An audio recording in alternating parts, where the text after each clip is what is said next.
Roma pasal ke-7 kita baca dari ayat pertama. Mungkin sampai dengan ayat ke-12 ya. Di publikasi kita tulisnya sih sampai cuma ayat ke-6, tapi kita baca sampai 12 saja. Bebas dari Taurat ya. Itu judulnya diberikan di dalam English Standard Version. Kalau Indonesia pakai judul arti hukum Taurat.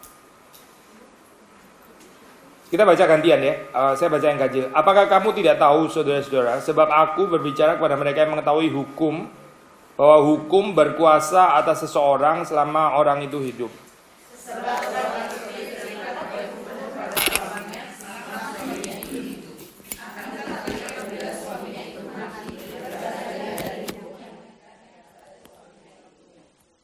Jadi selama suaminya hidup, ia dianggap berzina kalau ia menjadi istri laki-laki lain. Tetapi jika suaminya telah mati, ia bebas dari hukum sehingga ia bukanlah berzina kalau ia menjadi istri laki-laki lain.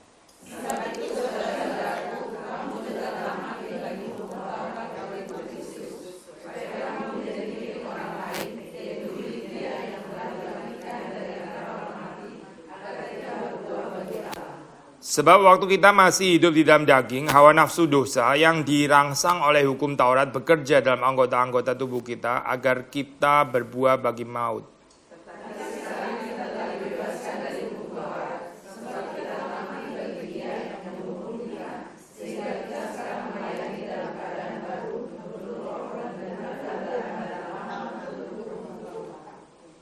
Jika demikian, apakah yang hendak kita katakan? Apakah hukum Taurat itu dosa? Sekali-kali tidak. Sebaliknya justru oleh hukum Taurat aku telah mengenal dosa. Karena aku juga tidak tahu apa itu keinginan kalau hukum Taurat tidak mengatakan jangan mengingini.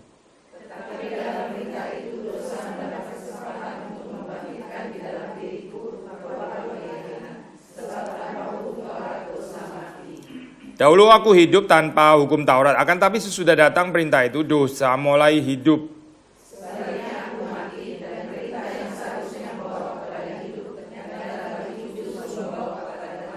Sebab dalam perintah itu dosa mendapat kesempatan untuk menipu aku dan oleh perintah itu ia membunuh aku.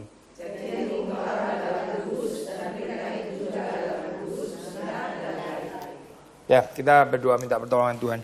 Tuhan berkati untuk PA Wanita pada pagi hari ini. Engkau yang menerangi hati dan pikiran kami, membuat kami untuk mengerti firman Tuhan dan dikenyangkan oleh firman Tuhan, kehidupan kami menjadi kehidupan yang berbuah dan berkenan kepada Tuhan. Berkati hamba-Mu, beri segala bijaksana, cinta kasih dan juga pengertian yang dari Tuhan, dan siap daripada kami juga bisa mendengar dengan baik dan juga menyimpan dalam hati, melakukannya dalam keseharian kami. Demi Yesus Kristus kami berdoa. Amin. Ya, saya ini masih melanjutkan eksposisi dari ini ya, Pak, surat Roma. Mungkin ntar minggu depan atau apa kita balik ke seri ini lagi kali ya, sudah lama ya. Seri apa? Wanita di dalam Alkitab gitu. Hopefully waktu saudara membaca ini ya, kitab seperti surat Roma ini, saudara nggak merasa ini kok kitab seperti kayak kering sekali, seperti kayak satu risalah teologis dan sebagainya. Kita sebenarnya nggak mengenal ini ya, dikotomi antara itu risalah teologis dan ini ajaran-ajaran praktis gitu misalnya ya.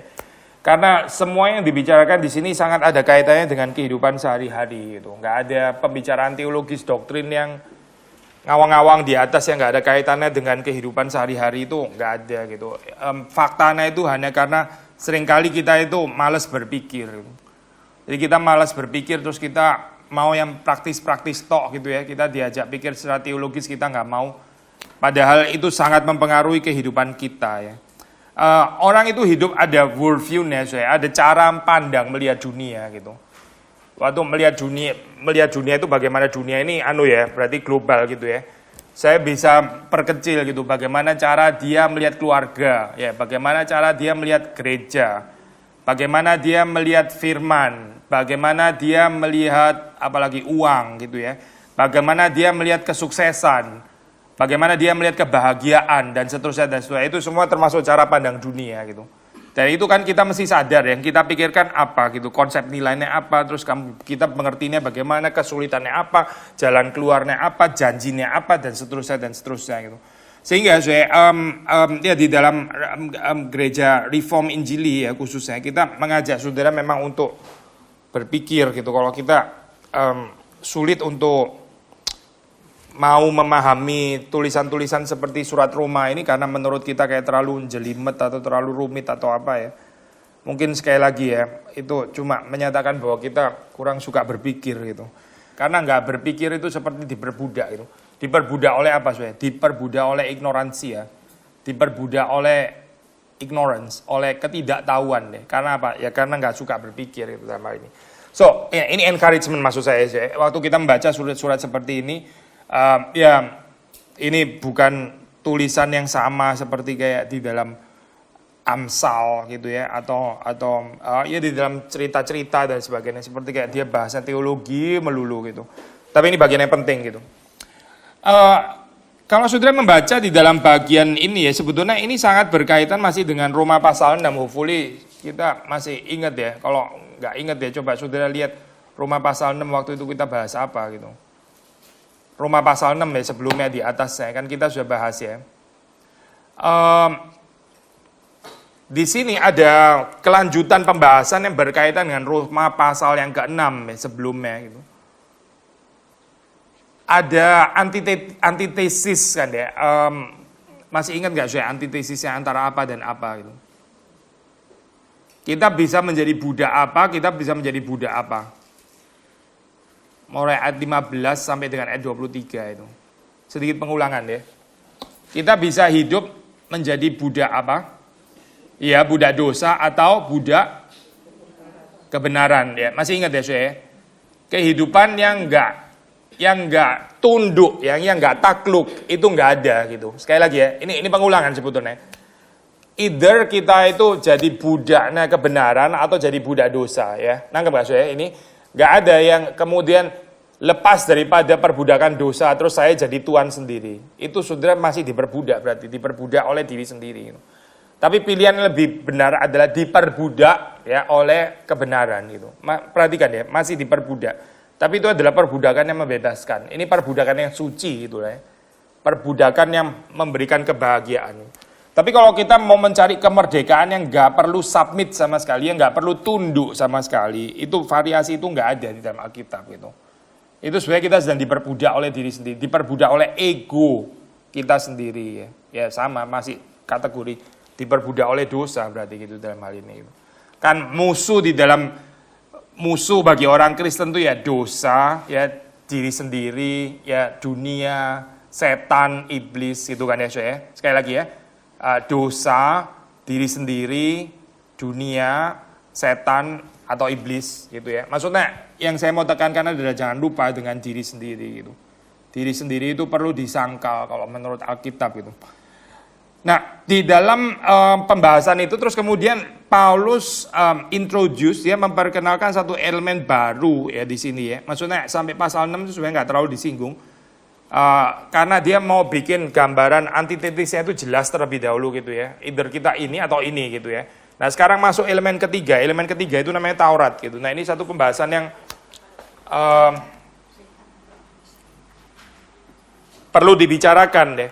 Maksudnya posisinya Taurat ya di antara sin, dosa dan kebenaran ini gimana posisinya gitu. Apakah Taurat itu ya Taurat itu kan dari Tuhan gitu ya.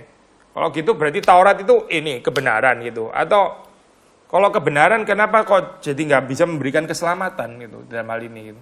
Jadi kalau sudah membaca di dalam pasal 7 di situ ya. Nah, kalau Taurat berarti bukan kebenaran, lalu apa? Taurat itu tidak suci gitu, berarti dia itu dosa gitu. Atau bagaimana mengertinya gitu. Ini kan sesuatu yang perlu dibicarakan ya. Maksudnya gini saya, kalau saudara mengingat struktur di dalam surat Roma, itu kita sudah pernah membaca di dalam pasal 3 kan ya. Itu semua manusia itu sudah jatuh ke dalam dosa, nggak ada satupun yang benar gitu. Semua itu maksudnya ya, baik bangsa yang memiliki Taurat seperti orang Yahudi, orang Israel juga jatuh. Tapi orang-orang seperti Greka yang berkebudayaan tinggi, mereka nggak mempunyai Taurat, tapi mereka ada hati nurani. Mereka juga gagal juga gitu. Jadi maksudnya gini saya, yang mempunyai Taurat pun juga nggak tertolong gitu. Yang punya Taurat bukan karena mereka punya Taurat, terus kemudian ya saya kan punya Taurat, berarti saya diselamatkan gitu. Sama saja gitu. Yang punya Taurat ternyata juga akhirnya jatuh ke dalam dosa juga. Yang nggak punya Taurat, dia juga jatuh ke dalam dosa. Semuanya jatuh ke dalam dosa. Nah ini waktu itu ini Paulus mulai membicarakan tentang Taurat di sini ya. Kalau gitu Taurat itu jadi gunanya apa ya? Kepentingannya apa gitu? Posisinya di mana? Kenapa kita bangsa memiliki Taurat, kok akhirnya tetap nggak tertolong juga dalam hal ini gitu ya? Saudara jangan lupa konteksnya ya. Sekali lagi saya mengulang lagi ya. Surat Roma itu pergumulan backgroundnya, latar belakangnya adalah kan satu jemaat yang tadinya itu terdiri dari mayoritas orang-orang Israel, ya maksudnya orang-orang Israel Kristen gitu ya. Lalu minoritas itu bangsa-bangsa yang non Yahudi, ya maksudnya ya katakanlah Yunani, bangsa-bangsa lain, ya orang-orang yang tinggal di kota Roma dan sebagainya itu minoritas.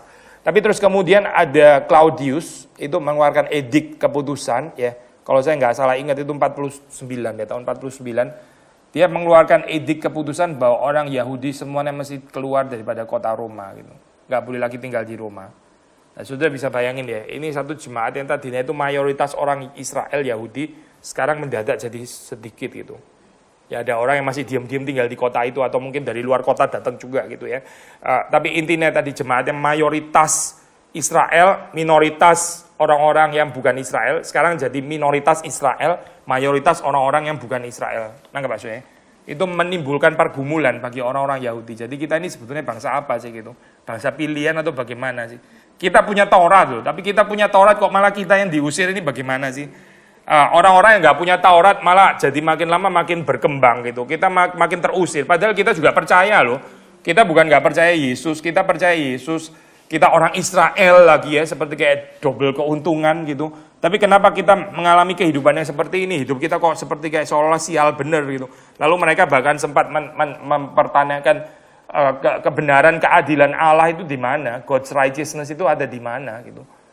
Tuhan itu adilnya ada di mana? Kenapa kita mesti mengalami ini gitu? Tapi terus kemudian jawaban daripada Paulus adalah di antara kamu siapa memang yang adil gitu. Gak ada satu orang pun kan yang adil. Kamu kan gak adil semuanya. Kita semua gak righteous kok gitu. Lalu kamu masih berani tanya Tuhan itu adil atau gak adil. Itu gak sungkan tak kayak gitu. Kamu gak tahu diri ya. Mempertanyakan keadilan Tuhan. Orang kamu sendiri hidup gak adil. Kalau kamu hidup benar, hidup saleh, hidup adil, mempertanyakan ya paling gak, ini kasarannya gitu ya. Lu punya modal gitu ya. Lu tuh gak ada modal. Lu sendiri hidup gak benar, hidup gak adil, hidup gak saleh, terus nyerang-nyerang Tuhan. Keadilan Tuhan bagaimana. Nah itu cara yang dipakai oleh Paulus untuk membungkam, membuat mereka rendah hati bahwa jangan sembarangan mempertanyakan keadilan, kebenaran kalau kamu sendiri hidup nggak adil gitu. Kita seringkali lupa ya saya, waktu kita judgmental terhadap orang lain ya, kita sendiri lupa ini ya, berapa tidak adilnya kita, bahwa kita juga orang yang penuh dengan kelemahan. Sedikit mirip seperti kayak ceritanya itu loh, saya perempuan yang sudah mau dirajam batu itu sudah tahu kan ya. Lalu Yesus bilang apa? Kamu mau rajam boleh gitu, tapi siapa yang nggak berdosa bisa akan melempar batu yang pertama. Satu persatu kan pergi ya. Mereka terus jadi sadar ya kita ini juga orang berdosa gitu. Nggak ada yang berani lempar karena mereka tahu mereka orang berdosa gitu. Nah itu yang seringkali terjadi dalam kehidupan manusia ya. Menanyakan keadilan Allah, seperti kayak punya sense of entitlement, seperti kayak dia itu merasa berhak ya. Berhak menuntut dan sebagainya. Tapi dia lupa kalau dia sendiri hidup nggak benar gitu. Nah ini konteksnya sekali lagi ya, in case saudara mulai agak lupa gitu di dalam surat Roma. Nah jadi Paulus di sini ya masih melanjutkan pembahasan itu, dia ini ya pastoral teologinya ya, bagaimana dia mau menyadarkan orang-orang Israel, orang-orang Yahudi yang memiliki Taurat itu gitu. Pasal 7 ini ya definitely lebih berbicara kepada orang-orang Yahudi, orang-orang Israel daripada orang-orang ini ya, orang-orang yang non-Israel gitu. Meskipun tentu saja kita juga bisa bicara law di dalam pengertian yang lebih luas ya. Tapi saya percaya law yang di sini termasuk di sini adalah terutama hukum Taurat yang diberikan kepada Musa itu maksudnya. Nah, waktu saudara membaca dalam ayat 1 ya, apakah kamu tidak tahu saudara-saudara ya? Do you not know? Ini berarti satu introduksi baru ya. Memperkenalkan elemen yang ketiga itu Torah itu tadi. Setelah bicara tentang sin, righteousness, sekarang the law ya. Yaitu apa? Aku berbicara kepada mereka yang mengetahui hukum. Aku berbicara kepada mereka yang mengetahui the law. Ya, berarti siapa ini? Orang Israel ya. Bahwa hukum berkuasa atas seseorang selama orang itu hidup. Nah, dia pakai ilustrasi kemudian di sini ya. Contohnya, waktu seorang istri itu masih menikah dengan suami yang masih hidup ya, dia terikat hukum kepada suaminya. Ini jelas lah ya, saya pikir nggak perlu penjelasan, kita sendiri baca juga jelas. Tapi kalau suaminya itu mati, ya dia bebas dari hukum yang mengikat kepada suaminya itu. Jelas kan ya konsep ini ya? Kalau seseorang salah satu pasangan mati, ya sudah satu tidak terikat lagi. Maksudnya kalau dia mau menikah lagi juga boleh, itu bukan sesuatu dosa gitu kan ya. Karena pasangannya sudah mati. Nah ini dia pakai ilustrasi yang sederhana itu untuk menjelaskan. Demikian juga tentang Taurat ya, itu mulai dari ayat yang keempat. Sebab itu saudara-saudaraku, kamu juga telah mati bagi hukum Taurat oleh tubuh Kristus supaya kamu menjadi milik orang lain, yaitu milik Dia yang telah dibangkitkan dari antara orang mati agar kita berbuah bagi Allah. Jadi begini saudara, sama seperti seorang istri ya terikat kepada suaminya selagi suaminya masih hidup. Lalu kemudian suaminya meninggal, ya sudah dia bebas daripada keterikatan itu, dia bisa terikat kepada yang lain lagi gitu ya. Dan itu bukan dosa karena suaminya kan sudah meninggal. Nah, sekarang sama di dalam hal ini ya. Dia terikat oleh Taurat ya. Gambarannya itu bicara terikat di sini. Seperti terikat oleh suami itu tadi gitu. Tetapi terus kemudian dikatakan kita ini telah mati bagi hukum Taurat oleh tubuh Kristus. Saya baca di dalam ini ya. Variasi bahasa Inggris di dalam ayat yang keempat. Likewise, my brothers, you also have died to the law. Have died to the law through the body of Christ. Kita mati terhadap Taurat, ya, melalui tubuh Kristus, ya, tubuh Kristus yang juga dihancurkan di atas kayu salib itu. Sehingga, ya, kita nggak harus dimiliki lagi oleh Taurat, ya, keterikatan itu berhenti. Tapi sudah perhatikan sekali, ini pengulangan daripada pasal yang ke-6 ya. Terus bukan kita jadi tidak terikat lagi, tapi kita jadi terikat kepada siapa? Kepada Kristus gitu. Jadi tadinya manusia itu terikat pada Taurat. Ya, ini tunduk kepada Taurat. Seperti tadi ya. Istri yang masih punya suami, dia terikat kepada suami yang masih hidup itu ya. Tapi melalui tubuh Kristus ya, pengorbanannya dan sebagainya. Nah, kita itu enggak lagi terikat pada Taurat, sekarang kita jadi bisa terikat kepada Kristus gitu kan ya. Ini kita bisa menjadi milik yang lain, bukan lagi dimiliki oleh Taurat, terikat pada Taurat, tapi kita terikat pada Kristus ya. Tapi sampai sekarang, sampai di sini ya, ayat keempat ini Paulus sebetulnya belum menjelaskan itu maksudnya apa gitu. Tapi masuk di dalam konsep dulu ya, tidak lagi terikat pada Taurat, sekarang terikat pada Kristus. Sekali lagi saya, kita bukan dibebaskan dari hukum Taurat untuk menikmati kebebasan yang tidak terikat pada siapa-siapa gitu ya. Itu bukan kekristenan ya, itu ajaran sesat gitu. Sekali lagi ya, bebas dari Taurat terus saudara merdeka, bebas bisa melakukan apa saja ya, itu nggak ada di dalam Alkitab. Yang ada adalah kita sekarang jadi terikat pada siapa? Kristus gitu. Terikat pada Kristus berarti ada hukum Kristus gitu. Ini masuk kepada hukum yang lain, the law of Christ, hukum Kristus. Itu muncul di dalam tulisan Paulus yang lain ya. Jadi ada hukum Taurat, ini hukum Kristus, tetap terikat gitu. Tapi terikat yang pertama itu bukan kebahagiaan, terikat yang kedua, terikat pada Kristus itu kebahagiaan gitu. Ini berkat gitu. Yang pertama itu nggak sanggup memberkati di dalam hal ini, malah jadi orang Israel itu seperti berada di dalam kutuk di dalam hal ini. Nah, maka kita balik lagi kepada ini ya, ayat yang keempat saya baca lagi. Sebab itu saudara-saudara, kamu juga telah mati bagi atau terhadap hukum Taurat oleh tubuh Kristus, supaya kamu menjadi milik orang lain, yaitu milik Kristus, milik Dia, yang telah dibangkitkan dari antara orang mati, agar kita berbuah bagi Allah. Bukan kebetulan di sini, saya Paulus mengatakan kita menjadi milik Kristus, Dia itu mati dan dibangkitkan. Gitu.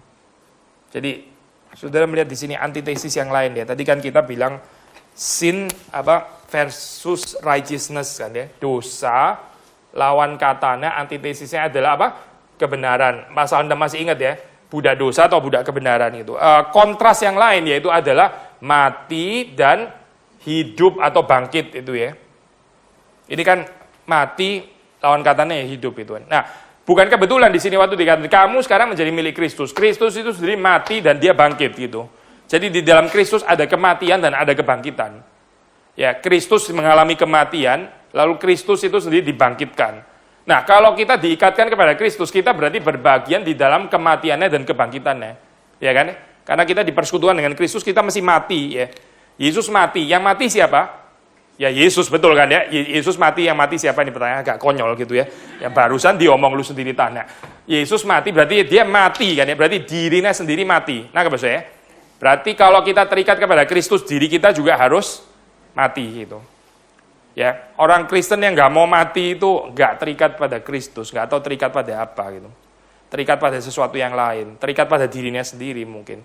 Karena dia cuma mau membicarakan Kristus mati bagi saya supaya saya hidup. Ya, tapi kalau kita bicara persekutuan dengan Kristus ya, sebelum kita dibangkitkan bersama dengan Kristus, ya kita mesti mati dulu kan ya. Apa nih dibangkitkan kalau orang nggak mati? Nah, saya, saudara mau dapat hidup apa kalau saudara nggak mati gitu? Hidup di dalam dosa berarti gitu. Hidup sebelum yang ditebus oleh Kristus kan hidup di dalam dosa. Jadi kita mesti mati terlebih dahulu, mati terhadap dosa ya. Termasuk juga mati terhadap Taurat ya, supaya dan mati bersama dengan Kristus. Baru kita bisa mengatakan kita hidup bersama dengan Kristus. Maka di sini Paulus waktu mengatakan kalimat ini ya, bukan kebetulan di sini ya, itu milik dia, milik Kristus, dia itu dibangkitkan dari antara orang mati.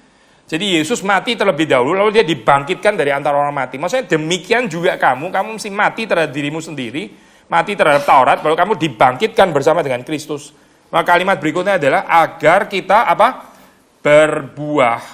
Berbuah. Ini kalimat penting ya, saya.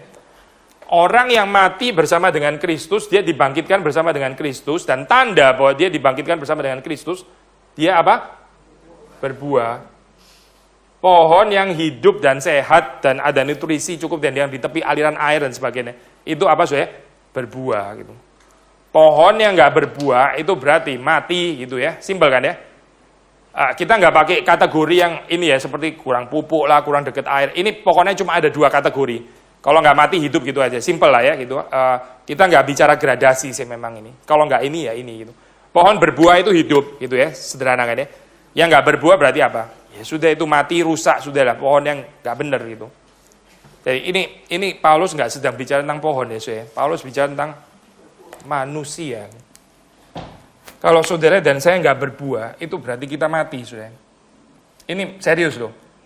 Kita bukan diselamatkan karena kita berbuah ya, bukan. Kita diselamatkan karena Kristus, itu jelas ya, saudara. Kita mati hidup bersama dengan Kristus. Yang menyelamatkan itu Kristus, bukan buah kita gitu. Tapi ya saudara perhatikan ya, ini namanya silogisme praktikus. Kalau kita betul-betul mati dengan Kristus, hidup bersama dengan Kristus, itu ada tandanya. Tandanya itu apa? Berbuah, berbuah gitu. Orang Kristen yang nggak berbuah itu banyak tanda-tandanya gitu. Nggak masuk akal menurut Alkitab gitu. Itu kok bisa gitu loh maksudnya. Nangkep nggak? Ini orang hidup bersama dengan Kristus kok nggak ada buahnya, nggak masuk akal gitu maksudnya. Karena Kristus itu selalu menghasilkan buah. Kalau kita tinggal bersama dengan Kristus di dalam kita, ada buah pasti. Itu pasti, pasti. Alkitab mengatakan berbuah banyak malah gitu di dalam Kristus. Tanpa Kristus kita tidak bisa berbuat apa-apa ya. Berarti buah ini, meskipun kita mengatakan kita bukan diselamatkan karena kita berbuah ya, bukan gitu. Ntar kan menjadi ini ya, keselamatan melalui kebenaran kita, bukan. Kita diselamatkan karena Kristus, tapi orang yang diselamatkan itu ada tandanya, yaitu buah. Nah kalau kita bicara buah ya, sudah bisa buka di dalam surat Galatia gitu. Surat Roma ini by the way secara histori itu setelah Galatia ya. Jadi Paulus tulis surat kepada Roma, itu di dalam pikirannya sudah ada surat Galatia, karena sudah ditulis sebelumnya. Galatia itu mendahului Roma ya. Ini kalau di perjanjian baru kan urusannya Matius, Markus, Lukas itu ya. Itu bukan urutan kronologis ya, bukan. Sudah mesti tahu gitu. Misalnya kalau di dalam Injil itu kemungkinan besar ya, hipotesa yang paling kuat itu mengatakan yang paling dulu itu sebetulnya Markus bukan Matius gitu. Demikian juga ini Roma gitu ya. Roma kalau menurut ahli-ahli perjanjian baru ini lumayan konsensus lah saya. Ini ada kesepakatan gitu.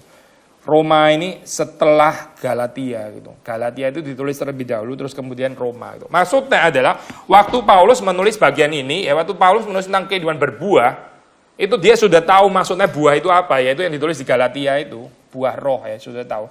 Ya kalau kita sulit menghafalkan ke 9-9-nya, paling enggak yang pertama itu jangan lupa. Yang pertama itu apa? Kasih gitu ya. Buah yang pertama dibicarakan itu kasih. Bahkan saudara bisa membicarakan semua 8 yang lain itu di bawahnya kasih, boleh juga gitu. Kalau kita memiliki kasih, kita memiliki semuanya sebetulnya gitu, di dalamnya ya. Jadi kalau susah mengingat 9-9, paling enggak 1 itu jangan lupa. Berbuah itu adalah apa? kasih ya. Kalau nggak ada kasih itu berarti kita sulit membicarakan mati dan bangkit bersama dengan Kristus itu bagaimana pengertiannya gitu. Itu abstrak gitu. Orang yang mengasihi saya, dia akan melakukan ya, dia akan penginjilan, dia akan melayani, dia akan berdoa, dia akan mendoakan orang lain ya. Saudara jangan tukar kasih yang substansial itu dengan kegiatan-kegiatan ya. Nangkep gak? Saya bisa jungkir balik berdoa tapi tetap nggak punya kasih, itu mungkin. Tapi orang yang mengasihi itu nggak mungkin tidak, dia pasti berdoa. Nangkep ya saya? Saudara harus dapat yang intinya ya, terus kemudian yang lain saudara dapat gitu. Jangan dapat yang cuil-cuil, intinya malah nggak dapat gitu. Saya bisa penginjilan kanan kiri, tapi sebetulnya saya dipenuhi dengan ketakutan dan bukan didorong oleh kasih. Itu mungkin gitu. Mungkin nggak penginjilan tanpa kasih? Mungkin. Paulus sendiri tulis dalam surat, ada orang menginjili karena dengki. Menginjili kok karena dengki itu gimana ya? Ada orang itu sebel banget sama Paulus, jadi dia sengaja menginjili supaya memperberat kehidupannya Paulus. Dan dia menginjili, tapi Paulus tetap bersyukur ya. Bersyukur tetap Injil diberitakan. Itu hatinya luas sekali ya. Tapi ada orang menginjili itu karena iri, karena insecure, karena benci ya, karena mau membuktikan diri, karena mau merasa hebat. Dan saudara sambung sendiri, lihat ini ya ceritanya ya. Gak tentu karena kasih gitu. Tapi orang yang mengasihi itu menginjili harusnya, dia harusnya menjadi saksi gitu ya. Jadi kita mau dapat buah yang paling utama, jangan buah yang pinggiran-pinggiran yang akibat-akibat gitu ya. Nah, nangkep saya poin ini ya. Kita dapat utama, yang lain kita dapat. Yang utama itu adalah kasih. Saya teruskan ya, di dalam ayat yang kelima. Sebab waktu kita masih hidup di dalam daging, ya, hidup di dalam sarks, hawa nafsu dosa, dirangsang oleh hukum Taurat, bekerja di dalam anggota-anggota tubuh kita, agar kita berbuah bagi maut. Ya, ayat 5 ini ngomongin hal yang negatif ya. Sebelum kita diselamatkan oleh Kristus, waktu kita hidup di dalam daging, dikuasai dosa, daging, kedagingan. Nah, saudara perhatikan ya, ini dirangsang oleh hukum Taurat. Nah, pertama gini ya, posisinya Taurat itu merangsang orang untuk apa? Berbuat dosa. Wah, ini sulit ya, saya bicara seperti ini. Malah Taurat merangsang orang untuk berdosa di sini. Padahal ini kan sesuatu yang dari Tuhan ya. Tapi kenapa ya Taurat kok malah merangsang orang untuk berbuat dosa di sini? Dirangsang oleh hukum Taurat, bekerja dalam anggota-anggota tubuh kita, agar kita berbuah bagi maut. Saudara tahu kalau dosa dihidupi terus ya dia berakhir kepada kematian kan ya. Orang yang menghidupi dosa ya dia akhirnya kematian gitu. Tapi yang merangsang dosa itu adalah Taurat gitu. Ini bukan berarti terus kemudian Tauratnya jadi mempergunakan dosa ya. Sebaliknya yang betul.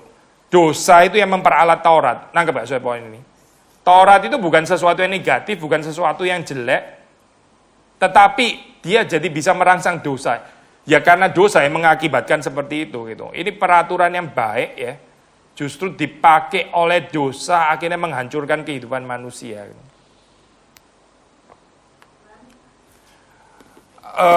Bukan Tauratnya sendiri yang bermasalah, tetapi Taurat itu bisa merangsang ini ya dosa. Karena dosa sendiri itu memperalat Taurat di dalam hal ini.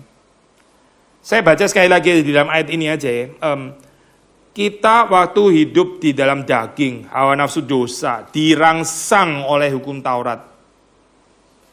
Kita dirangsang oleh hukum Taurat. Untuk apa? Untuk ya itu, untuk berbuat dosa, menikmati dosa secara yang padahal nggak ada kenikmatan itu ya. Agar kita berbuah bagi maut. Jadi dosa itu mempergunakan Taurat untuk merangsang kita berbuat dosa. Gini deh, saya contoh lah, simpel ya. Gini deh, saudara pernah ada ini nggak sih apa? Ada tutupan makanan di meja makan ya, terus ditulis jangan dibuka gitu ya, jangan dibuka ya. Itu kan Taurat kan, jangan dibuka. Malah saudara buka kan ya, malah ngintip gitu. Orang naik becak itu aneh gitu. Kalau hujan ditutup, dia buka-buka. Tapi kalau sama tukang becaknya dibuka, semuanya dia ngamuk gitu ya. Jangan gini, ini hujan, ditutup. Oke, ditutup, dia ngelirik-ngelirik. Itu nggak ada iman ya. Kepingin mau tahu, padahal kalau mau nabrak ya dia bisa apa sih sebetulnya. Bisa tahu beberapa detik bahwa akan nabrak gitu kali ya. Makanya mesti inceng-inceng terus. Saudara orang Jakarta sudah nggak nyambung sama becak. Itu zaman dulu pun ya gitu ya. Kita waktu ada larangan, waktu dibilang jangan, malah terprovokasi untuk sengaja melakukan gitu. Ya, ini ya itu dosa gitu.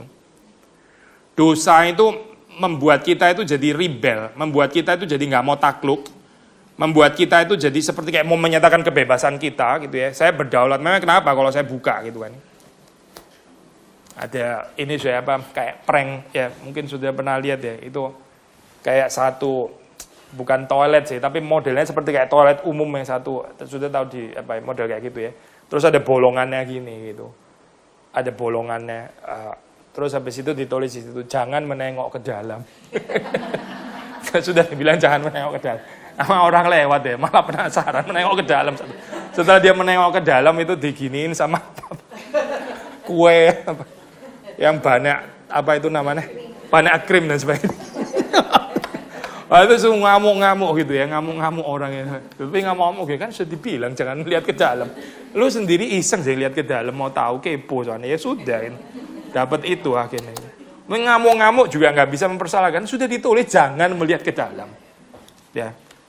Tapi ini ya, Taurat jauh lebih dosa dan mempergunakan Taurat jauh lebih serius daripada itu ya, bukan lucu-lucuan gini sih gitu. Tapi waktu kita berurusan dengan Taurat yang sebetulnya memberikan kepada kita batasan-batasan, kita justru sengaja melanggar. Karena apa? Ya karena pengaruh dosa itu begitu kuat gitu. Karena kita tanpa Kristus kita akan dikuasai oleh kedagingan, hawa nafsu, dosa. Ayat ke-6. Tetapi sekarang kita telah dibebaskan dari hukum Taurat. Nah ini saya tema kita ya. Kita telah dibebaskan dari hukum Taurat. Sebab apa? Kita telah mati bagi dia. Ya. Kita mati bagi dia. Yang mengurung kita. Sehingga kita sekarang melayani dalam keadaan baru menurut roh. Dan bukan dalam keadaan lama menurut huruf hukum Taurat. Ini luar biasa penting saya ayat ini ya. Maksudnya gini ya. Kita tahu dari mana kalau kita ini adalah orang-orang yang sudah dibenarkan Kristus, hidup di dalam Kristus, mati dan bangkit bersama dengan Kristus, sudah lahir baru, hidup di dalam roh dan bukan hidup oleh kuasa hukum Taurat gitu. Gini saya ambil sederhana aja ya. Ini contoh favorit saya, Mazmur 1 gitu. Saudara membaca firman Tuhan ya. Itu saudara merasa seperti kayak saudara itu terpaksa harus diikat. Atau kita membacanya itu dengan sukacita, kita membacanya itu dengan kesukaan, ya. Kalau kita membacanya dengan kesukaan, yaitu Roh Kudus yang mengerjakan. Tapi kalau kita jalannya itu seperti kayak tertatih-tatih gitu ya, saudara berdoa itu berat, baca Alkitab itu berat, ke gereja pun juga berat, mesti menginjili orang juga berat, ya. Semuanya berat. Ini jadi mirip seperti kayak peraturan-peraturan yang kita sendiri itu nggak sanggup untuk melakukannya dan sebetulnya nggak mau untuk melakukan gitu. Tapi seperti kayak ada harus gitu untuk melakukannya. Nah, nggak bahasa Tuhan. Ini ya, saya baca lagi. Ayat 6 itu artinya itu. Kita telah dibebaskan dari hukum Taurat sebab kita telah mati bagi dia yang mengurung kita. Maksudnya begini saya, kalau kita belum mati terhadap Taurat, Taurat itu akan menjadi keterpaksaan bagi kita. Kamu nggak boleh membunuh gitu ya. Kamu harus baca Alkitab gitu ya, harus datang kebaktian gitu ya, harus mengasihi orang lain gitu ya. Seperti kayak pendiktian yang bikin kita jadi, ngapain sih teriak-teriak kayak gitu, bikin saya malah males ngerjain itu gitu. Padahal Taurat itu sesuatu yang baik ya, tapi karena dosa, akhirnya saya melihat Taurat itu jadi negatif sekali. Nangkep Mbak? Ini mirip seperti kalau saudara masih bisa recall, enggak usah recall lah, ini kita punya anak kok gitu kan ya. Kita bisa bilang satu kalimat perintahkan kepada anak kita ya. Anak kita bisa makin sebel kan. Ada dong soal pengalaman kayak gini ya. Kita dulu juga kecil gitu sama aja gitu. Orang tua bilang apa, kita malah sebel gitu kan. Ayo sekarang tidur gitu kan. Tidur, padahal tidur kan sesuatu yang liberating kan ya. Kamu boleh tidur gitu, istirahat. Tidur, enggak, masih mau main gitu dan sebagainya. Itu jadi tidur pun itu jadi siksaan gitu. Itu berarti Taurat ini ya, itu kita belum mati terhadapnya. Sudah nangkep gak? Setiap kali kalimat-kalimat yang kudus dikatakan, itu jadi kayak semacam provokasi untuk kita gitu. Emangnya kalau saya nggak menginjili kenapa? Memang gue sekali-sekali nggak datang PA atau nggak datang kebaktian, memang kenapa gitu? Malah nantang saya gitu ya. Dia bilang, hendaklah kerajinanmu jangan kendor, jangan membiasakan tidak hadir di dalam pertemuan-pertemuan ibadah. Memangnya kalau saya sekali-sekali nggak hadir kenapa gitu? Loh, ini loh saya, nggak Pak saya. Belum mati terhadap Taurat gitu, belum mati terhadap. Tapi Paulus bilang ya, ayat ke-6, kita ini sekarang telah dibebaskan dari hukum Taurat. Bukan karena nggak ada lagi perintahnya, saya bukan gitu. Bukan, tapi jiwanya itu loh. Nggak melihat Taurat ini sebagai satu provokasi gitu. Ini orang paranoid, tahu nggak sih? Tahu orang paranoid saya. Ada orang misalnya ya, misal ini ya, pegang saudara dengan penuh cinta kasih gitu ya. Terus habis itu, lu mau apa gitu misalnya. Loh, paranoia gitu maksudnya. Ini Taurat ya, sesuatu yang baik, mengajarkan kebaikan kepada kita. Tapi memang kalau saya nggak mau gitu, kenapa gitu? Di paranoia, nangkep Pak saya. Itu orang yang belum mati terhadap Taurat berarti gitu. Paulus bilang, kita ini telah mati bagi Taurat. Taurat yang mengurung kita, yang seperti kayak membatasi kita, bikin kita nggak bahagia. Paranoia seperti itu ya. Tapi sekarang kita itu telah dibebaskan daripada itu. Sekarang kita melayani di dalam keadaan baru menurut roh. Dan bukan dalam keadaan lama menurut huruf hukum Taurat. Jadi ini bicara tentang spirit jiwa kita ya.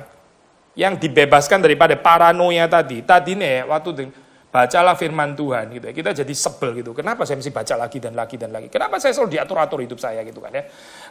Tapi sekarang waktu ada kalimat bacalah firman Tuhan ya. Terus dia, iya saya boleh ya membaca ternyata. Saya dengan sukacita saya membaca. Saya menikmati firman Tuhan. Itu berarti orang itu hidup di dalam roh gitu. Bukan hidup di dalam Taurat. Nah biasanya kekristenan itu adalah agama yang sangat menekankan hidup yang penuh sukacita dan bukan karena keterpaksaan gitu. Keterpaksaan itu berarti masih hidup di dalam apa? Taurat gitu. Berarti saudara nggak mengerti gitu. Ya. Ibu-ibu kan punya suami ya. Hopefully mengasihi suami itu sesuatu yang membebaskan dan bukan apa? Kewajiban membebani. Kalau saudara kewajiban membebani itu berarti apa? Belum mati terhadap Taurat gitu, belum mati terhadap Taurat. Seperti kok berat terus gitu ini.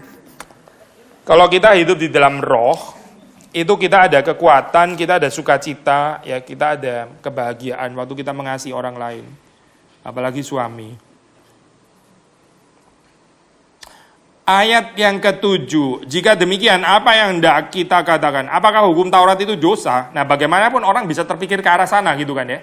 Kok dari tadi melulu bebas dari Taurat, Taurat merangsang kita. Kalau gini jangan-jangan Taurat itu sendiri dosa kali gitu kan ya. Sesuatu yang jelek. Tapi Paulus memastikan bahwa bukan demikian halnya ya. Dia bilang sekali-kali tidak. Jadi persoalan bukan pada Taurat ya. Persoalan itu pada dosa ya.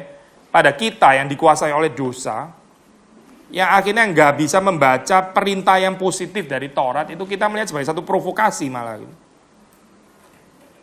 Sebaliknya justru oleh hukum Taurat aku telah mengenal dosa. Nah ini fungsi baik ya, maksudnya gini. Dari hukum Taurat saya justru tahu dosa gitu. Kalau nggak ada hukum Taurat saya nggak tahu bahwa itu dosa gitu. Ya, kasihlah Tuhan Allahmu dengan segenap hatimu ya. Kalau nggak ada istilah itu saya, kasihlah Tuhan Allahmu dengan segenap hatimu. Kita bisa berpikir kita cukup mengasihi Tuhan loh. Kita ini lumayan lah saya mengasihi Tuhan. Tapi Alkitab segenap hatimu, segenap jiwamu, segenap kekuatanmu, segenap akal budimu. Saudara mungkin saya lumayan pol-polan loh, dia mengasihi dengan segenap hati, segenap akal budi. Saudara pakai mati-matian seluruh akal budi untuk mengerti firman Tuhan, sudah. Gak cuma bicara akal budi, bicara jiwa, bicara kekuatan ya. Bicara semuanya, bicara jiwa, kekuatan, akal budi, apalagi hati itu ya. Semuanya segenap. Luther waktu baca itu dia gemeter. Nah ini ya. Dia tahu gitu, saya nggak mengasihi Tuhan dengan segenap hatiku, nggak mengasihi Tuhan dengan segenap jiwaku, nggak mengasihi Tuhan dengan segenap akal budiku, nggak mengasihi Tuhan dengan segenap kekuatanku. Celaka, saya ini berdosa. Dia tahu waktu perintah itu diberikan, dia tahu bahwa dia orang berdosa. Nah ini ini tanggapan yang positif ya. Dengar firman Tuhan reaksi bisa dua macam gitu ya. Oh memang saya orangnya sudah gitu. Memang saya orangnya ya gitu seperti yang dikatakan. Bukan cuma baru sekarang, saya dari sekolah minggu juga segitu gitu. Waduh saya bangganya gitu ya. Tapi kalau orang itu sehat ya, dia tahu waktu dia tahu, dia sadar, dia rendah hati. Saya belum memang, saya memang masih kurang gitu. Nah itu orang yang lihat dirinya kurang itu dia terus bertumbuh gitu, karena dia tahu dia kurang. Tapi orang yang dirinya itu dipenuhi dengan perasaan sudah beres, sudah taat ya, sudah benar, sudah reform ya, sudah injili gitu ya. Inilah orang-orang ini yang paling luput sebetulnya gitu. Orang-orang itu yang banyak luputnya sebetulnya, karena dia gak bisa bertumbuh lagi sudah. Di dalam kehidupannya itu dipenuhi dengan self righteousness, kebenaran diri sendiri dan bukan kebenaran yang dari Tuhan. Maka di sini sudah melihat ya, fungsi hukum Taurat itu memperkenalkan bahwa kita ini memang masih kurang, kita ini orang yang masih berdosa. Nah, ini di dalam ibadah, di dalam PA, ya di dalam pembacaan saat teduh saudara-saudara harus ada perasaan ini gitu. Tapi perasaan ini ya, kalau untuk orang yang belum mati terhadap Taurat, saudara perhatikan kalimat ini ya, itu nggak bisa terima, saya. Karena mereka nggak ada penyataan kasih karunia, nggak ada penyataan anugerah gitu, nggak ada pengampunan. Sehingga waktu dibilang kamu kurang, wah itu dia nggak bisa terima gitu. Kenapa sih orang nggak bisa dibilang kamu kurang gitu? Karena dia sendiri nggak memberi dirinya itu di bawah terang anugerah. Hopefully ini bukan abstrak ya, saya jelasin kayak gini lah. Saya ini kadang-kadang kayak gini juga introspeksi saya. Orang ada tulis atau meme yang menurut saya ada satu bijaksana ini. Kalau anakmu itu misalnya sering bohong, itu mungkin karena kamu terlalu keras gitu kan. Pernah nggak baca tulisan-tulisan kayak gitu ya? Kalau dia itu apa gitu ya, itu bukan cuma dia, tapi orang tuanya juga mesti introspeksi kenapa jadi kayak gitu. Itu ada sebab akibat. Nah, saya bukan mengatakan anak nggak perlu tanggung jawab sama sekali. Semuanya urusan orang tua, bukan itu ya maksudnya. Tapi gini saya, kita juga introspeksi ya. Waktu anak kita ditegur itu nggak bisa terima teguran ya. Jangan-jangan kita ini orang tua gagal di dalam mengekspresikan cinta kasih kepada dia gitu. Sehingga waktu dia ditegur dia nggak bisa terima. Pasti bisa ngikutin nggak saya? Maksudnya gini loh, anak itu kalau punya keyakinan ya dia itu dicintai, dia waktu terima teguran, dia bisa terima teguran. Kenapa dia terima teguran bisa? Karena dia tahu, dia yakin orang tuanya ini nggak benci dia, tapi mengasihi dia. Dia lebih bisa terima teguran itu. Intinya saya mau mengatakan orang yang nggak bisa terima teguran itu nggak ada pemahaman dia itu dikasihi. Gitu. Jadi setiap kali kita bicara teguran, seperti kayak memojokkan, membuang, menghina. Nah kan nggak sih? Waktu kita bicara kesalahannya dia langsung defensif dan sebagainya. Itu orang yang nggak dikasihi sebetulnya gitu. Kalau orang punya perasaan dia dikasihi, ya dikasih oleh Tuhan, ya terutama ya dikasih oleh Tuhan. Dia itu gampang terima teguran gitu. Jadi persoalan nggak bisa terima teguran, itu kadang-kadang kita, kenapa orang nggak bisa terima teguran? Kadang-kadang orang jawab simpel, ya karena dia tidak rendah hati gitu kan ya. Pernah dong jawaban kayak gini kan, sudah pernah dengar ya. Orang kenapa nggak bisa terima kritik? Karena dia tidak rendah hati. Ya betul juga sih saya. Tapi deeper itu ada problem lebih dalam. Kenapa? Karena dia tidak merasa dikasihi.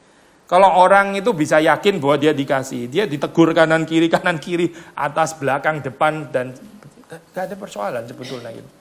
Tuhan itu menegur kita, dia boleh menegur kita dengan keras. Kita sudah tahu dia pernah mati untuk kita di atas kayu salib. Masa dia waktu menegur ini mau menghancurkan saya? Ya nggak masuk akal lah gitu. Orang dirinya sendiri sudah dia korbankan di atas kayu salib. Kan dia menegur. Ya ini pasti sesuatu yang baik untuk saya gitu. Saya punya keyakinan dia itu mengasihi saya. Waktu dia menegur, dia pun menegur karena dia mencintai gitu. Jadi poinnya, orang yang belum mati terhadap Taurat ya, itu waktu Taurat ada teguran, ada perintah dan sebagainya. Semua itu ditanggapi secara paranoia gitu. Semua itu ditanggapi secara negatif gitu. Semuanya itu ditanggapi secara pikiran yang kotor gitu dalam hal ini ya. Sudah pernah baca ini kan perumpamaan apa itu yang talenta itu kan ya. Kan tiga hamba kan ya. Semuanya kan dipercayakan kan ya. Terus sudah tahu kan ya perumpamaan itu ya. Perumpamaan talenta ada dikasih 5, kasih 2, kasih 1 di Matius. Semuanya kan dipercayakan kan ya. Tapi satu orang paranoia gitu. Nah ini loh, ini belum mati terhadap Taurat itu. Yang 5 dipercayakan, bukan karena 5 ya, bukan ya, tapi dia merasa, wah saya kok bisa ya saya dipercayakan, kan bukan saya juga bukan orang gimana, tapi saya dipercayakan oleh Tuhan, saya bersyukur. Yang kedua juga gitu, yang ketiga pikirnya apa? Tuhan saya ini orang egois, gitu. Dia emang nggak mau kerja sendiri, dia cuma titip-titip saham aja, suruh saya pontang-panting kerja sendiri, ntar datang langsung tanya untungnya mana gitu. Loh, dia dipercaya kok, dia dipercaya kok pikirnya kayak gini ya gitu ya. Ini orang gila, benar-benar orang sakit gitu maksudnya. Dia itu pikiran jahat terhadap Tuhannya gitu. Atau sudah punya pengalaman kayak gini nggak sih? Kadang-kadang kita punya karyawan bisa kayak gini juga ya. Kita maunya apa, dia tanggepinnya itu negatif gitu. Wah itu sangat menyakitkan ya. Kita sendiri juga jadi sedih ya. Kok gini ya tanggapannya? Padahal maksud saya itu apa? Dia tanggepin apa gitu misalnya. Segala sesuatu ya kalau selalu dibaca dengan negatif kayak begitu ya. Ya itulah persoalannya. Paulus bilang, nah inilah orang yang belum mati terhadap Taurat.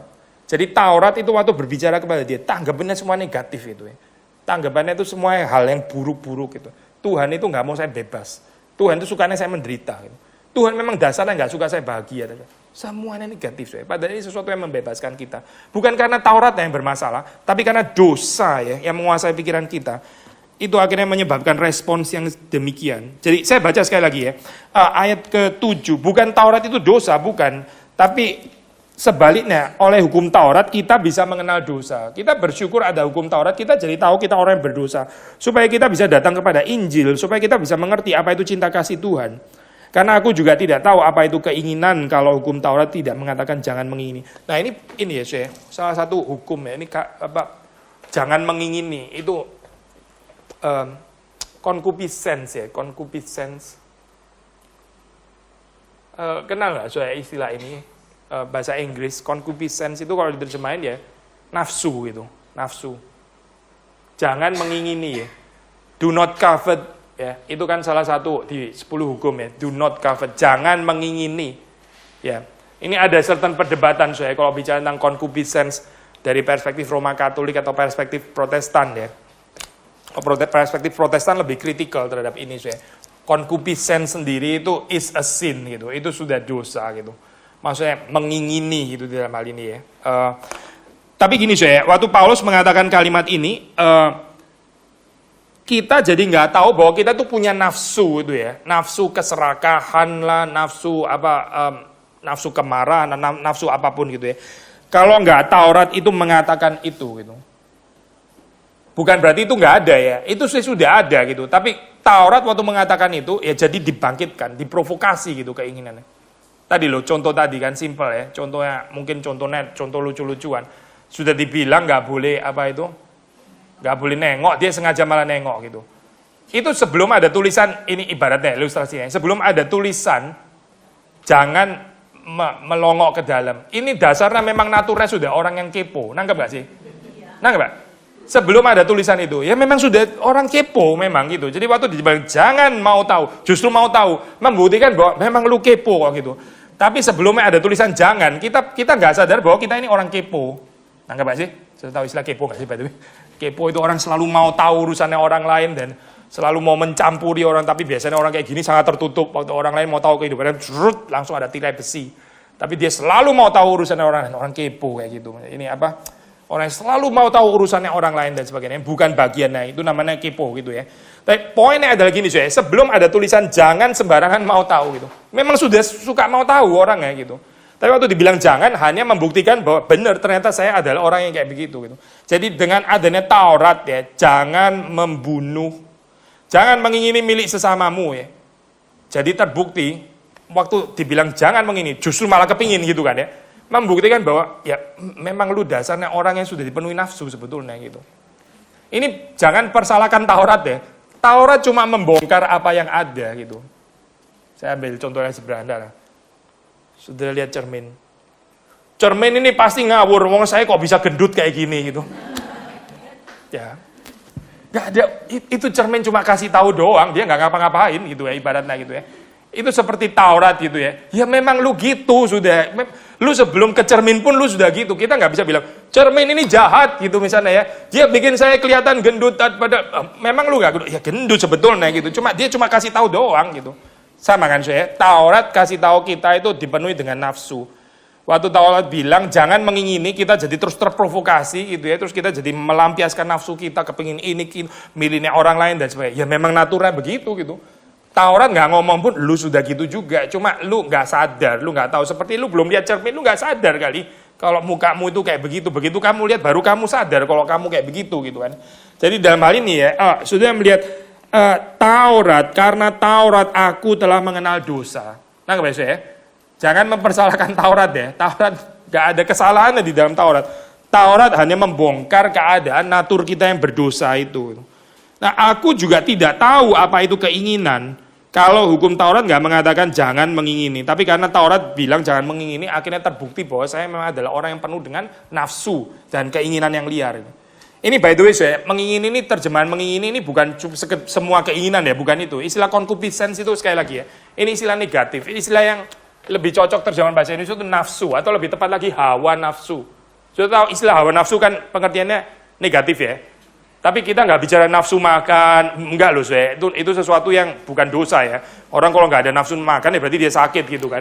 Ini bukan bicara semua nafsu, tapi keserakahan ya, nafsu apa namanya, bahkan nafsu seks pun juga nggak harus dosa, tapi nafsu seks yang liar gitu misalnya ya, itu apa namanya, lust gitu. Nah itu nafsu dalam pengertian ini. Nah ya poinnya ya. Jadi istilah nafsu di sini dalam pengertian negatif itu keinginan, maksudnya ini nafsu, hawa nafsu ya, bukan cuma sekedar nafsu, tapi hawa nafsu. Gitu. Yang disebut Paulus jangan mengingini gitu ya. Jangan kamu itu hidup melampiaskan nafsumu gitu maksudnya. Itu istilah terjemahan lebih tepat gitu. Bukan jangan mengingini terus jadi bagaimana? Saya nggak boleh punya keinginan sama sekali. Nanti kita jadi agama lain gitu ya. Ada agama yang menikahkan sampai kita nggak punya keinginan sama sekali. Bukan itu saya maksudnya, bukan. Tapi jangan dikuasai oleh nafsu. Tapi Taurat bilang jangan mengingini, jangan dikuasai oleh nafsu. Justru kita malah dikuasai oleh nafsu gitu kan ya. Memang dasarnya dikuasai oleh nafsu gitu. Tapi kita tahu dari mana? Ya karena Taurat yang mengatakan jangan. 8, tetapi dalam perintah itu dosa mendapat kesempatan untuk membangkitkan di dalam diriku rupa-rupa nafsu itu tadi ya, rupa-rupa hawa nafsu. Sebab tanpa hukum Taurat dosa mati. Justru melalui Taurat orang itu jadi semakin diprovok, dia jadi lebih rebel, lebih memberontak, lebih nggak bisa diatur, lebih nggak mau taat, dan seterusnya dan seterusnya ya. Maksudnya tanpa hukum Taurat dosa itu mati, di dalam pengertian bukan dosa itu jadi nggak ada ya. Kalau gitu ya benar-benar Taurat dong yang menyebabkan. Tapi dosa mati di dalam pengertian dosa itu nggak kelihatan bahwa dia hidup gitu. Nah, nangkep Pak poin ini. Tapi secara potensi memang sudah di dalam. Saya balik lagi ke contoh tadi ya. Jangan melongok ke dalam ya. Justru ada jangan, makanya benar-benar secara aktual benar-benar melongok kan akhirnya. Tapi kalau nggak ada tulisan jangan melongok ke dalam, mungkin dia juga nggak melongok kan ya. Kelihatannya secara aktual nggak melongok, tapi di dalam diri dipenuhi dengan nafsu melongok gitu loh saya. Nangkep Pak poin ini? Ya, orang belum berzina ya, bukan berarti di dalam itu nggak ada keinginan berzina loh. Itu ya bisa aja dia begitu ada kesempatan langsung terbukti. Ya berarti apa? Ya berarti nafsunya memang sudah ada gitu. Dibuktikan bahwa waktu nggak ada yang lihat, waktu dia sendiri dia pikir dia aman, dia melampiaskan itu. Ya dia secara potensi nafsunya sudah ada di dalam, meskipun belum kejadiannya. Nangkep ya saya poin ini ya. Jadi demikian Taurat itu membongkar itu gitu. Dikatakan tanpa hukum Taurat dosa itu mati. Seperti nggak kelihatan bahwa dia itu hidup gitu ya. Belum terjadi gitu. Tapi secara potensi ya sudah ada sebetulnya. Dahulu aku hidup tanpa hukum Taurat, akan tetapi sesudah datang perintah itu dosa mulai hidup. Ya ini sama lah dengan ayat yang ke-8 ya. Jadi waktu nggak ada hukum Taurat, saya nggak sadar bahwa sebetulnya ada dosa di dalam diriku. Dosa seperti kayak kelihatan mati gitu. Saya kelihatan seperti kayak orang yang baik-baik saja. Nah, saya balik lagi ke kalimat itu ya. Kalau nggak ada kalimat mengatakan kasihlah Tuhan Allahmu dengan segenap hatimu, segenap akal. Mungkin banyak orang beragama ya pikir dia itu lumayan mengasihi Tuhan loh. Dia lumayan berbakti kepada Tuhan. Ya.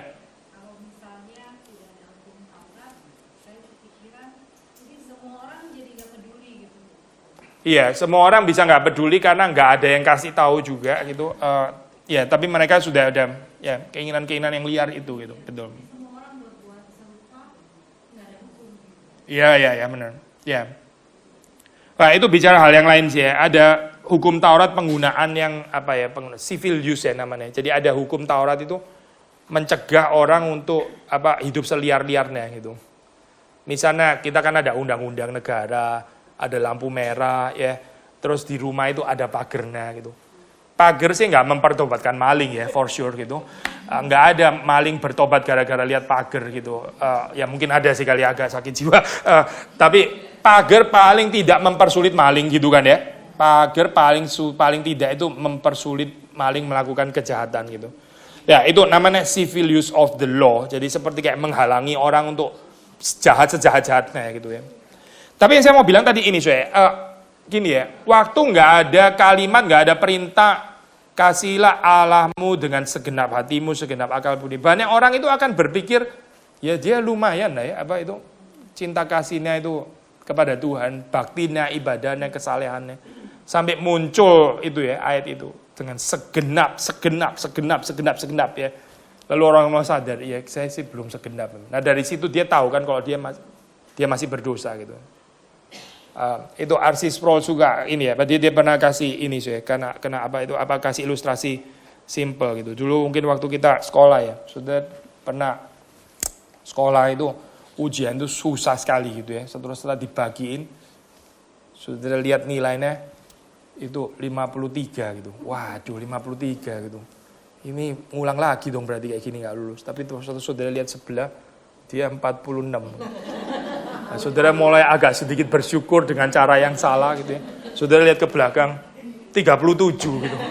Wah, mau tambah seneng lagi gitu ya. Saudara mulai bangkit, lihat 2 baris di belakang gitu, dapat 23. Saudara mulai sadar, saya juara ternyata gitu.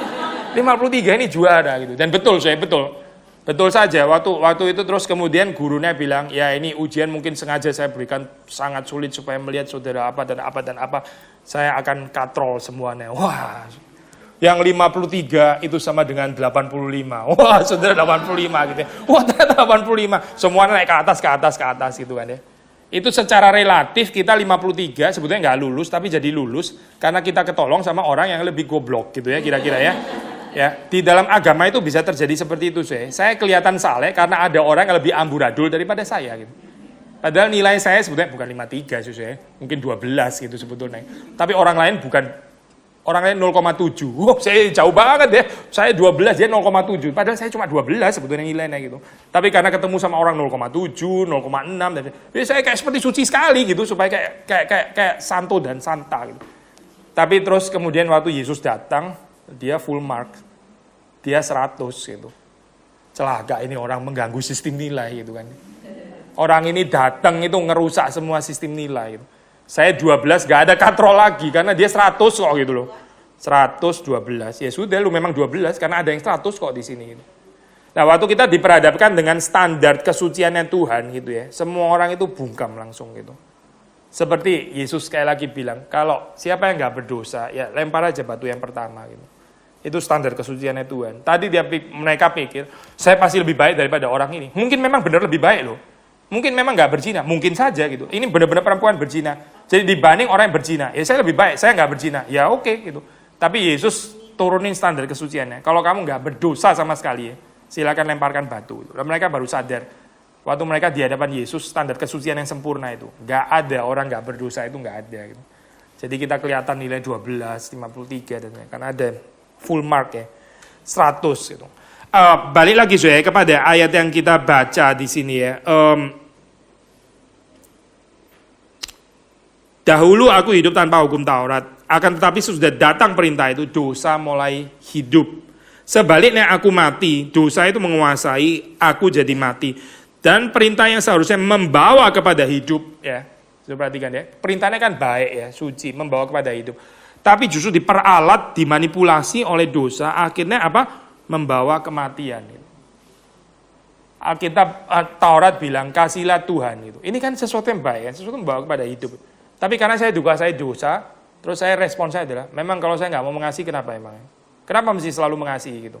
Kenapa harus menjalankan talenta ini? Loh, ini dikasih jalanin talenta positif, malah respon saya ngamuk-ngamuk gitu dan sebagainya.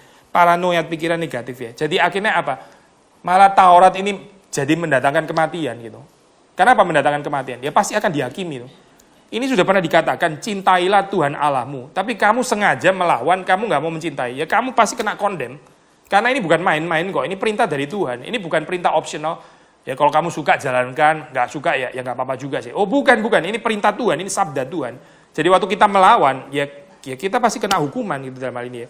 Sehingga Taurat itu akhirnya di sini dikatakan, akhirnya apa sih? Membawa kepada kematian. Sudah nangkep ya poin ini ya, ayat yang ke-10. Lalu ayat yang ke-11. Sebab di dalam perintah itu, ya di dalam Taurat itu yang memerintahkan kepada kita, dosa mendapat kesempatan untuk menipu aku, dan oleh perintah itu ia membunuh aku. Jadi gini saya, menipu di dalam pengertian gimana? Ya perintah yang baik itu tadi ya. Taurat ini sebetulnya kan positif, sesuatu yang kudus, yang mulia gitu ya. Tapi di dalam tangan dosa, ya ini akhirnya terlihat sebagai sesuatu yang negatif. Saya balik ke perumpamaan itu tadi loh, talenta gitu. Tuhan memberikan talenta, itu sesuatu yang positif kan sebetulnya gitu. Kan Tuhan memberikan, kamu boleh bekerja di dalam ladangku, kamu diberikan kepercayaan. Tapi karena dosa, akhirnya dia pikir, kenapa saya diperalat seperti ini gitu. Kenapa kok dia nggak mau kerja sendiri? Kenapa kok justru saya yang disuruh kerja keras kayak begini? Dia enaknya sendiri datang minta untung. Itu karena dosa, akhirnya orang itu berpikir negatif. Gitu. Saya percaya salah satu ini ya Pak, kerusakan spiritual yang sangat menghancurkan itu pikiran negatif itu. Saya bukan ngajarin pikiran positif ya, saya bukan gitu. Karena istilah pikiran positif ntar lain lagi konotasinya. Maksudnya gini saya, pikiran percaya gitu. Tapi pikiran negatif, pikiran distrust, disbelief, kecurigaan dan sebagainya itu luar biasa menghancurkan saya, sangat menghancurkan. Ada orang itu curiga terhadap gereja, ya. Ada orang itu curiga terhadap hamba Tuhan, curiga terhadap orang Kristen, ya curiga. Pada akhirnya dia curiga kepada siapa? Ya curiga pada Tuhan pada akhirnya. Waktu dia curiga kepada Tuhan, dia sedang merusak dirinya sendiri. Gitu. Kita orang percaya ini dipanggil untuk hidup percaya. Percaya, namanya orang percaya. Pertama percaya kepada Tuhan. Trust, believe. Tapi berikutnya juga belajar percaya kepada sesama. Gitu. Belajar percaya kepada sesama. Itu orang Kristen. Gitu. Orang yang dipenuhi dengan kecurigaan. Itu mirip seperti orang di neraka sebetulnya. Gitu. Semuanya penuh dengan kecurigaan. Semuanya itu perspektifnya negatif. Tuhan mau merangkul, dibilang mau memukul. Gitu. Memang dia sakit soalnya. Gitu. Ya, saudara jangan rasa pinter, smart, hebat kalau saudara makin bisa curiga, makin bisa kritikal dan apa. Itu orang-orang yang justru bahaya di dalam kehidupannya. Ya. Karena Taurat yang baik pun itu kelihatan negatif di matanya dia. Gitu. Gak ada yang bisa positif. Apapun dibaca secara negatif. Ayat 11 ya. Dalam perintah itu dosa mendapat kesempatan untuk menipu aku. Ya. Jadi kita gak bisa melihat Taurat itu sebagai sesuatu yang positif. Tapi akhirnya perintah itu jadi membunuh aku. Jadi hukum Taurat, ya kesimpulannya Paulus, ayat ke-12 ini, hukum Taurat adalah kudus dan perintah itu juga adalah kudus, baik, benar. Ya. Jadi persoalannya bukan pada Taurat, ya. Ini kudus, baik, benar. Tapi yang persoalan itu kita dan dosa-dosa kita. Jadi waktu melihat Taurat jadi luar biasa negatif. Gitu. Ya, kalau kita bertumbuh, saya mau bilang ini ya. Memang di dalam kehidupan ini bebas dari semua kecurigaan sama sekali ya sulit gitu ya. Kadang-kadang di dalam menjalankan kehidupan keagamaan masih bisa terasa berat. Saudara jangan frustrasi kalau kayak begini ya. Saya cuma mau mengatakan kalau kita bertumbuh itu makin lama makin ringan penghayatannya gitu. Tapi bukan berarti gak boleh ada keterpaksaan sama sekali. Nah Pak Soe, kadang-kadang dalam kehidupan kita memang masih harus memaksa juga gitu. Kadang-kadang kita terlalu capek masih harus melayani lagi. Capek gitu ya, itu ada paksa. Oke lah, semua orang ada gitunya kok. Jangan frustrasi juga kalau masih ada keterpaksaan. Tapi yang saya mau katakan adalah, kalau kita bertumbuh, apa yang dari tadi itu jadi kewajiban, keterpaksaan harus, saudara bisa pelan-pelan itu melakukannya dengan mengalir, ya sukacita, saudara jadi seneng, bersyukur ya saya bisa melakukan ini. Nah itu mesti ada transformasi ke arah sana gitu. Nah ini memang proses umur hidup ya, saya. Bukan pembalikan dari hitam langsung jadi putih gitu bukan, tapi ini proses umur hidup. Kita makin lama mengikut Kristus makin lama makin ringan gitu. Yesus bilang kuk yang kupasang itu enak dan bebanku pun ringan gitu ya. Kadang-kadang kita rasa ikut Tuhan itu berat ya, itu mungkin permulaan ya. Kalau kita bertumbuh makin lama makin terasa ringan gitu. Karena yang berat itu sebetulnya dosa bukan Kristus gitu. Kristus itu nggak membebani, yang membebani itu dosa sebetulnya gitu. Ada kita tutup doa ya, mari kita tutup doa. Tuhan kami bersyukur untuk apa yang Tuhan nyatakan dalam firman Tuhan dan berkati di dalam perjalanan kehidupan kami ini untuk berusaha terus mengenal Tuhan. Kami bersyukur karena kami tidak berusaha dengan kekuatan kami sendiri, tapi Tuhan yang memberikan kepada kami anugerah Tuhan. Berkati pertumbuhan kami semakin mengasihi Engkau, kami semakin mengasihi sesama. Demi Yesus Kristus kami berdoa, kami bersyukur. Amin.